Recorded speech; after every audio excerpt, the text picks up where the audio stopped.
You are not losing the housing market. You are being locked out on purpose. America isn't running out of houses, it's just being quietly rebuilt into a place where you will never own anything except for your Wi-Fi bill and whatever fits into the trunk of your car. Picture this.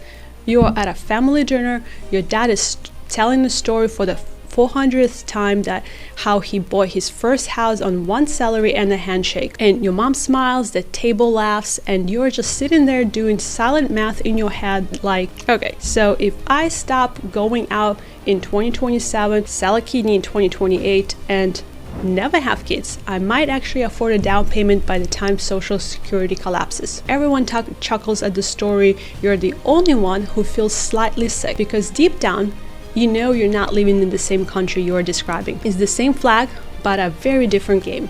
You blame the market, you blame investors, you blame this vague thing called the system, but the truth isn't that America ran out of houses, it's that the country just quietly rewired who gets to own them. Let me introduce you to my favorite almost homeowners, Jake and Mila.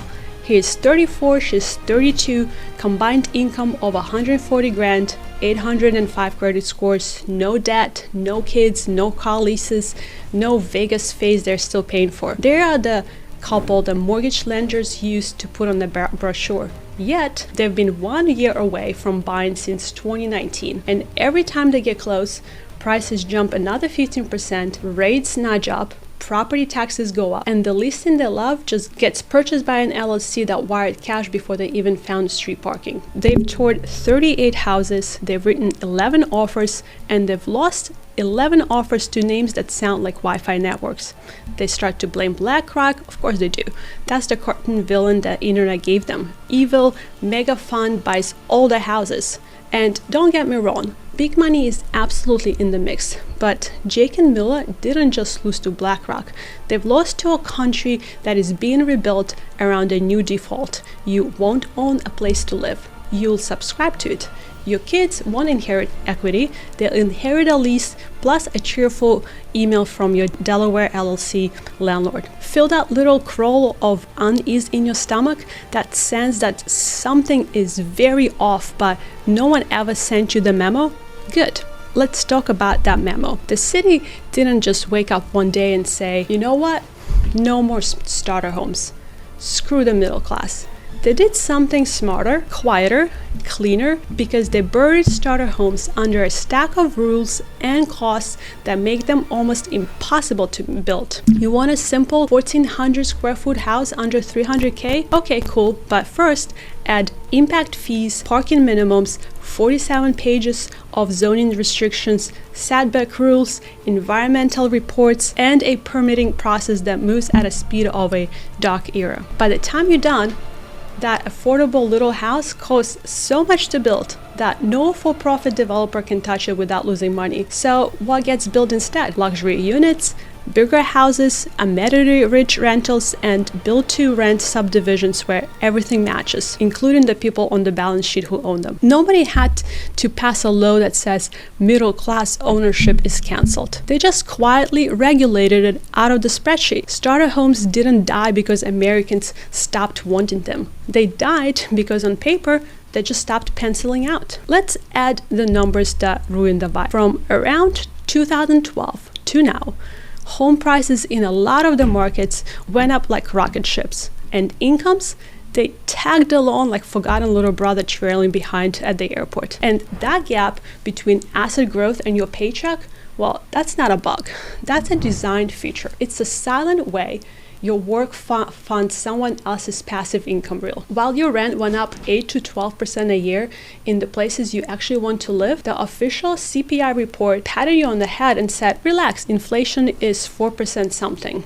And above all that sits a system that absolutely will not let housing fully reset. Because if housing truly corrected to something that is fair and sane, a lot of the very important balance sheets just would suddenly start looking like crime scenes. So what happens instead? Every time things wobble, the same thing. Flood the system with liquidity, cut the rates, buy mortgage-backed everything, prop the whole thing back up. They don't stop the fire.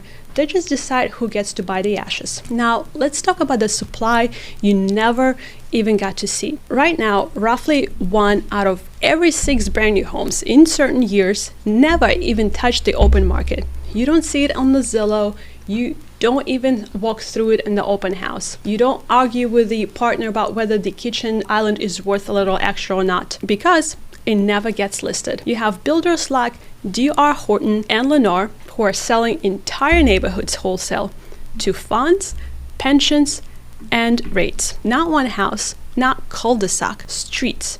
They're not waiting for you to get pre-approval letter ready and write a cute little dear seller note. They are wiring entire subdivisions like they're buying office chairs on their spreadsheet. You're not a target buyer anymore. You're the eventual tenant. So your down payment, it's not compounding.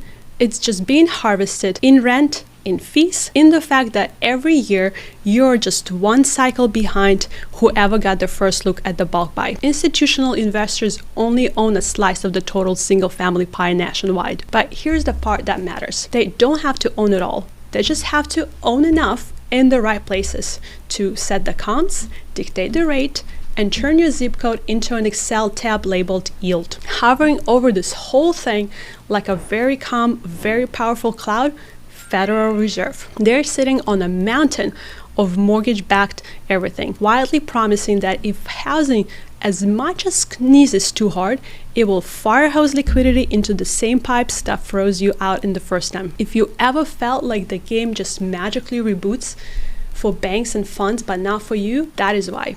When things break, the question isn't, will we fix it?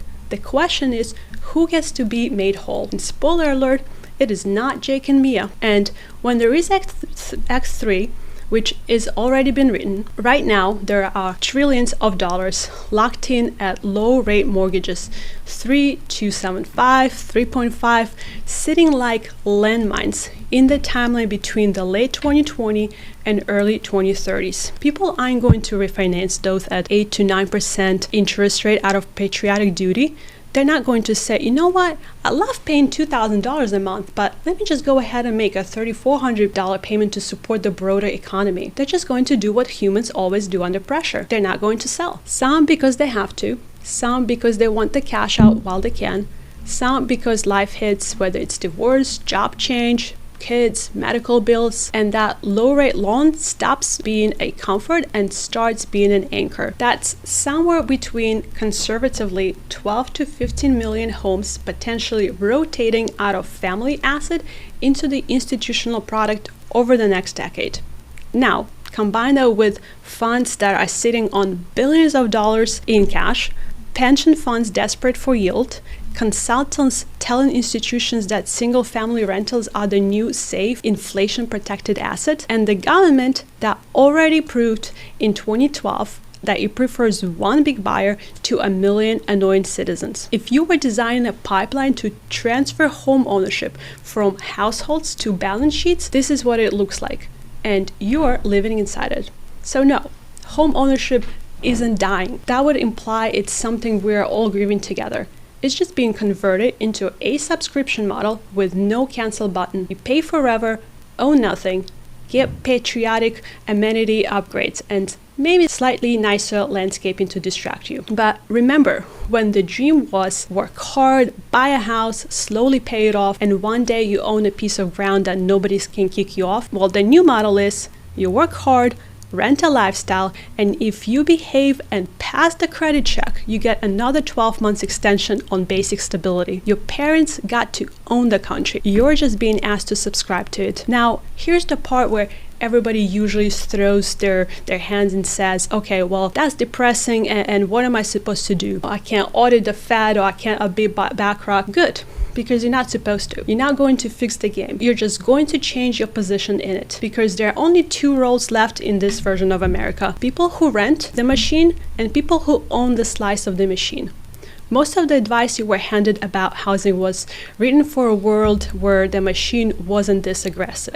Save 20%, wait for the rates to drop, look for a good time to buy, and pray for a buyer's market. That's not a strategy anymore. That's a period drama that already passed. So let's talk about what the people who actually win in this environment do, because they're not special. They're just playing by a different rule book. It might look like this. You buy the ugliest fourplex in the city you can that the big funds still call a flyover, not the city you fantasize about the Instagram, not the coastal zip code, the city with just boring population growth, job stability, housing that's still a base math. You use every government loan program they haven't quietly strangled yet, FHA, USDA, VA, whatever is still breathing when you watch this. You house hack, you share walls, you live next to your tenants, you listen to the noise through thin drywalls and repeat to yourself, I am not suffering, I am buying back 30 years of my life. You kill your ego, not your cash, or you go full Spartan. You live on 40 to 50% of what you make for a few years. You stack cash in boring 5% yielding instruments. You drive something without a monthly payment, and you become the weirdo who shows up in 2028 when the first big wave of low-rate loans starts hitting the reality with actual money and an actual plan, while everyone else out there is going to be posting this isn't fair from their rented kitchen island. You stop thinking like a disappointed consumer and start thinking like a small, ruthless, oddly calm allocator. Is that easy? No. Is it fair? Also no. But is this how the minority wins when the majority is stuck reenacting their parents' script? Yes. Because America is being rebuilt either way. Every day, another corporate lease, HOA covenant, residencies at something fancy built-to-rent village gets just stamped onto the map. The foundation's already poured, the locks are ordered, and the only open question left is, are you outside yelling about the injustice, or are you inside owning a piece of the machine that prints the leases? So what does inside actually look like in practical terms? It looks like you having a playbook, not vibes, not outrage, and not wishful thinking. A real step-by-step plan for how to pick a market that isn't already ship-mined by institutions, how to run numbers so you're not gambling, how to use leverage without blowing yourself up, how to structure a deal with partners so you're protected instead of being a wallet in the room, how you get capital ready for the next wave instead of just praying you will magically feel ready when it hits. That's why I built what I built. If you're still watching this, you are not the person who just wants to sit on the couch and blame BlackRock forever. You are the person who wants to understand the game well enough to stop getting run over by it. So here's what you do next. If this clicked something into place for you, if you finally feel like, oh my God, I'm not crazy, the rules did change, then here's how you start changing your position in these things first. Grab my free deal roadmap and the next step-by-step system to go from I rent everything to I'll own my first asset in life that throws off cash, and even in this market.